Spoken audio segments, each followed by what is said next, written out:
नमस्कार, आप देखना शुरू कर चुके हैं CRS न्यूज़। खबर रायबरेली से। रायबरेली को जल्द ही उत्तर प्रदेश का पहला उद्यान महाविद्यालय मिलने जा रहा है। उद्यान एवं कृषि मंत्री दिनेश प्रताप सिंह ने बताया कि हरचंदपुर में 50 करोड़ रुपए की लागत से 22 हेक्टेयर क्षेत्र में अत्याधुनिक उद्यान महाविद्यालय बनाया जाएगा। राज्य मंत्री दिनेश प्रताप सिंह ने कहा कि संस्थान में आधुनिक प्रयोगशालाएं, छात्रावास, प्रशासनिक भवन और शोध केंद्र होंगे। भविष्य में इसे उद्यान विश्वविद्यालय के रूप में विकसित करने की भी योजना है। उनका दावा है कि उद्यानिकी को बढ़ावा मिलने से किसानों की आय में बड़ा इजाफा होगा और क्षेत्र में कृषि अनुसंधान को नई दिशा मिलेगी। वहीं सांसद चंद्रशेखर आज़ाद के राजनीतिक बयानों पर पलटवार करते हुए दिनेश प्रताप सिंह ने कहा कि एक सांसद के दम पर सरकार बनाने या गिराने के दावे केवल अति उत्साह है। उन्होंने SIT जांच पर उठाए गए सवालों को भी चंद्रशेखर की निजी राय बताया।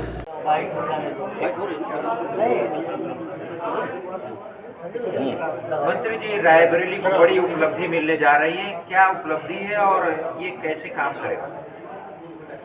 मैं सबसे पहले तो उत्तर प्रदेश के यशस्वी मुख्यमंत्री आदरणीय योगी आदित्यनाथ जी का धन्यवाद देता हूं, जिन्होंने मेरे सपने को साकार करने में एक बड़ी भूमिका का निर्वहन किया। रायबरेली जनपद के उस हरचंदपुर में एक उद्यान महाविद्यालय की स्थापना का मार्ग प्रशस्त किया। जिस हरचंदपुर में हम टूटी साइकिल से चल करके शिक्षा ग्रहण करते थे, उसी हरचंदपुर में रायबरेली जनपद नहीं, उत्तर प्रदेश का सबसे बड़ा उद्यान का महाविद्यालय स्थापित होने जा रहा है। इस पर मुझे गर्व है और खुशी है कि यह काम प्रभु ने मेरे हाथों से कराया।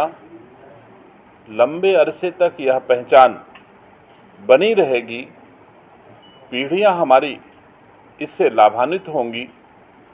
आज की तारीख में उत्तर प्रदेश में 4 कृषि विश्वविद्यालय हैं। सरकारी तौर पे उन विश्वविद्यालयों में ही उद्यान और कृषि की शिक्षा स्नातक स्नातकोत्तर स्तर की दी जाती रही है। उत्तर प्रदेश का पहला उद्यान महाविद्यालय है जिसमें सिर्फ औद्यानिकी के साथ कृषि की पढ़ाई होगी, जो हमारे राज्य के कम क्षेत्रफल में अधिक उपज की फसल पाने के लिए हमारे किसानों का फायदा होगा। हम आप सब जानते हैं कि हमारी खेती नहीं बढ़ रही है, जनसंख्या बढ़ रही है। खेती बाबा के पास जितनी थी, नाती के पास उतनी नहीं हो रही है। तो हमको ये परिवर्तन लाना होगा कि कम क्षेत्रफल में अधिक मूल्य की उपज हमको मिले, जिससे हमारे किसान की समृद्धि बढ़े। ऐसे में औद्यानिक फसलें महत्वपूर्ण भूमिका निभा सकती हैं। तो उद्यान के क्षेत्र में यह महाविद्यालय उत्तर प्रदेश ही नहीं, भारत में औद्यानिक फसलें बढ़ें, औषधीय फसलें, फूलों की खेती, सब्जियों की खेती, मसालों की खेती, ऐसे खेती की तकनीक आधारित शिक्षा हमारे रायबरेली जनपद के हरचंदपुर विधानसभा के रहवा गांव में भगवान अचलेश्वर महादेव के प्रांगण में यह स्थापित होगा, जिसके लिए 22 हेक्टेयर 80 बीघे से अधिक भूमि उत्तर प्रदेश के मुख्यमंत्री जी ने इस हेतु स्वीकृति दे दी है, हस्तांतरित कर दी है। भूमि 50 करोड़ रुपए की स्वीकृति प्रदान कर दी गई है और इस भवन जो प्रस्तावित है, इस भवन के पास अभी 22 हेक्टेयर भूमि और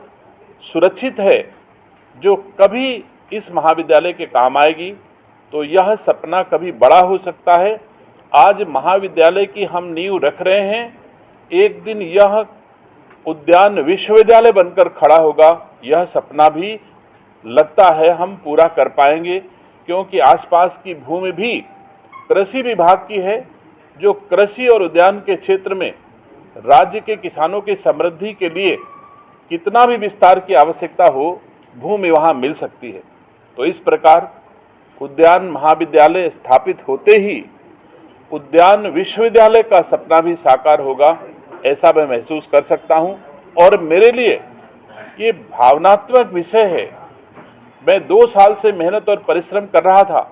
बहुत सारे विभागों के द्वारा अनापत्तियां अथवा बहुत सारी चीज़ें की जा रही थी। थोड़ा थोड़ा कारण कहीं बन जाता था, कहीं रुक जाती थी।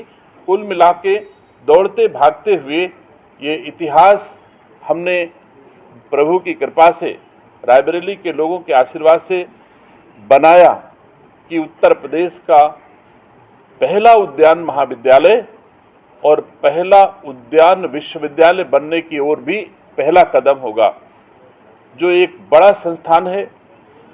अगर इस महाविद्यालय से बच्चे निकल करके आगे बढ़ेंगे, राजनीतिक लोगों ने हमारे रायबरेली जनपद में बड़े बड़े पदों पर सेवाएं की,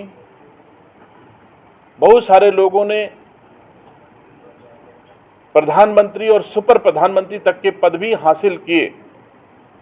लेकिन रायबरेली की जनता सोलर लाइट पर ही आधारित रहे, कभी उनके घर में उजाला न हो, ऐसा प्रयास लोगों के द्वारा किया गया।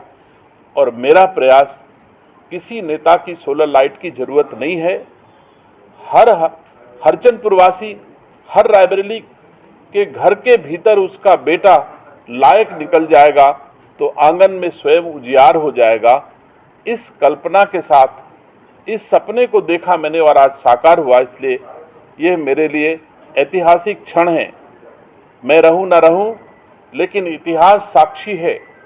इससे पीढ़ियां हमारी लाभान्वित होती रहेंगी तो सदैव मुझे सुख की अनुभूति होती रहेगी।